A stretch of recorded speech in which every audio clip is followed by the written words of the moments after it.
अस्सलाम वालेकुम नाज़रीन। हर कोई ये समझता है कि अगर बाल सफ़ेद हो जाएं तो फिर उन्हें सयाह नहीं किया जा सकता और उसके लिए लोग मुख्तलिफ़ तरह के हेयर कलर इस्तेमाल करते हैं। लेकिन आज हम आपको सफ़ेद बालों को दोबारा काला करने का आसान तरीका बताते हैं। इस नुस्खे को तैयार करने के लिए हमें 4 अज्जा दरकार होंगी। नंबर 1 फ्लैक्स सीड ऑयल 200 ग्राम, लीमू 4 अदद, लहसुन की 3 तुड़ियाँ, शहद 1 किलो। लीमू का रस और लहसुन को अच्छी तरह पीस लें। इसके बाद फ्लैक्ससीड और शहद डालें और फिर पीस लें।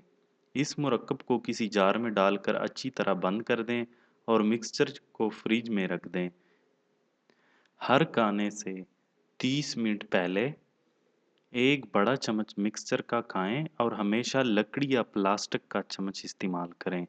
ये जादुई मिक्सचर दिन में 3 बार इस्तेमाल करने से न सिर्फ बाल मजबूत होकर सयाह होने लगेंगे, बल्कि इससे सेहत भी अच्छी रहेगी, इंशाअल्लाह।